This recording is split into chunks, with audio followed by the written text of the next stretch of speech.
जांबवंत सगळे काही आनंदित झालेले आहेत आणि सुष्यंत आणि प्रभू रामचंद्र आणि हे बोलू लागलेले आहेत. एकूण नकाला आनंदाच्या भरामध्ये प्रेमानं सगळे आनंदित होऊन बोलू लागलेले आहेत. ब्रह्मशाप इंद्राशी झाला, रत्न समूह सागरी पडला, म्हणून मंथनादर मांडिला, देव दैत्य मेळा मिळवणे. ज्या टायमाला म्हणले ब्रह्मशाप झाला त्या टायमाला त्या दैत्यानं आणि ते समुद्रामध्ये ते नगरी टाकल्या गेली आणि नंतर तो समुद्र मंथन करून आणि ते प्रयत्न करून बाहेर काढायचा प्रयत्न आणि देव आणि नावाने मिळून केलं. असे काही गप्पा मारत ते त्या ठिकाणी बसले. लोकपाळ समस्त, यक्ष किन्नर समस्त, राक्षस पातळ ते तर ऋषी बहुत पाहू आले.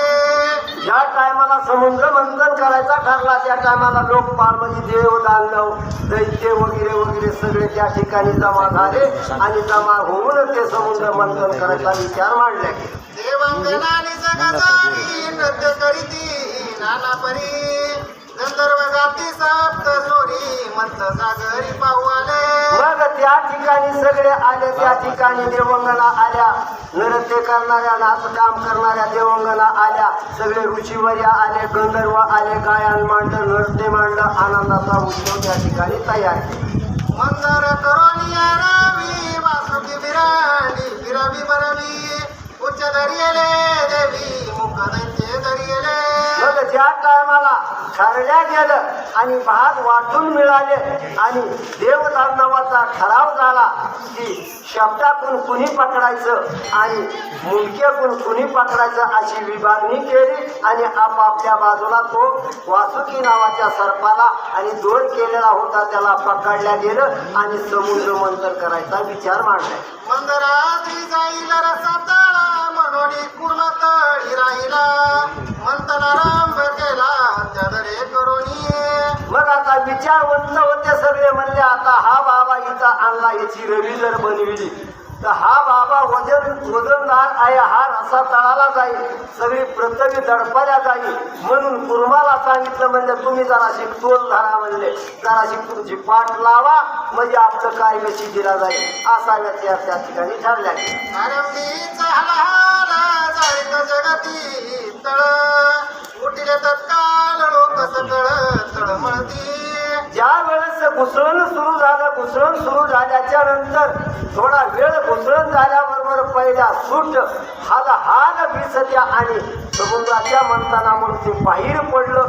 बाहेर पडल्याच्या नंतर ते फार त्रास देऊ लागलं. काय करू लागलं? जाळीचा सकाळ जडासी, मग प्रार्थिले शंकरासी, येणे गिरले विषासी, जाळी त्यासी आणि वारा. ज्या वेळेस ते विष समुद्राच्या बाहेर पडलं दिशा धरल्या त्यानं सगळीकडं आणि वनवा लावल्या गेला, जाळू लागलं, खाक करू लागलं.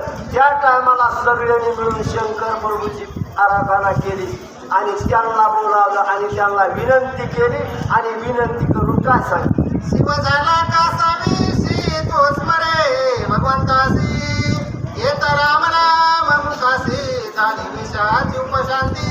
आता करणारे दोघे एका विचारानंच करू घातलेला आहे, पण तुम्हा आम्हाला दाखविण्यासाठी शिवानं काय केलं ते जे काही विष पसरलेलं होतं ते एका क्षणामध्ये आपण गिळून घेतलं आणि गिळून घेतल्याच्या नंतर ते छातीमध्ये नरड्यामध्ये ते त्रास देऊ लागल्याबरोबर आणि पुन्हा आणि रामनामाचा जप चालू केला आणि रामनामामुळे ते शीतळ होऊ लागलं. अशी परिस्थिती त्या ठिकाणी झाली. म्हणताना राम दिले रत्नाचे समूह निघाले, विभाग करू आदरिले, ते लागले भांडणा. मग ज्या टायमाला पुढं मंथन चालू केल्याच्या नंतर मधून मंत्र त्याचे काही मंथन केल्याच्या नंतर मधून जे काही वस्तू निघली ती वस्तू कशी होती? ती अमृत वस्तू निघली. अमृत वस्तू निघल्याच्या नंतर आणि विभागणी करायच्या टायमाला आणि दैत्य दानवामध्ये भांडण उत्पन्न झालं म्हणतात. मध्य निधले दैत्याशी, लक्ष्मी करतो विष्णूशी, येर पाठवी स्वर्गासी, आला दैत्यासी अतिक्रोध. मग ज्या टायमाला अशी विभागणी केली जे काही मद्यपान आहे ते आतापर्यंत सुद्धा दैत्य त्याला घेतातच, त्याला पितातच आणि ते दैत्याला ते मध दिला आणि तो जे काही कस्तूर मणी होता तो मणी विष्णू परमात्म्याला दिला. अशी वाटणी ठरल्या गेली. वाटणी ठरल्या गेल्याबरोबर दैत्य भावाला राग आला. म्हणजे ती उजवी वाटणी म्हणजे ती त्याला दिली आणि त्याने आम्हाला वाटणी दिली म्हणून झगडा सुरू झाला. म्हणताना करीता कष्ट आम्ही अमृत घेऊन जाईल तुम्ही म्हणून उठिले संग्रामी रणभूमी रणवारे.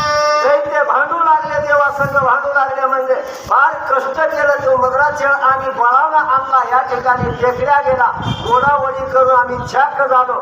फार आम्हाला कष्ट झालं म्हणजे आणि जे काही अमृत आहे ते अमृत त्यांना दिलं म्हणजे आणि हे आम्हाला निशामध्ये दिला आणि आम्हाला ह्याच्यामध्ये खुश केलं. अशी तुम्ही पक्षपाती केली म्हणून ते भांडणाला उभे राहिले. सहज दैत्य बळवंत वरी मद्यपान उन्मत युद्ध मिसळले अद्भुत देवांचा घात करीताची. आता पहिलेच हे आता दैत्य म्हणलं ते काय काही मनुष्यासारख्या वस्तू स्वतः गटागट गिळीत होते. मग आता त्यांच्याकडे बल अमुक होतं पूजा अमुक होतं आणि ते बलवान होते. चिडल्या गेल्या आणि चिडून आणि दैव असं भांडणाला उभे राहिले. भांडणाला उभे राहिले म्हणजे अंगावर आले आणि युद्ध झाले आणि तुंबळ युद्ध सुरू झालं त्या टायमाला.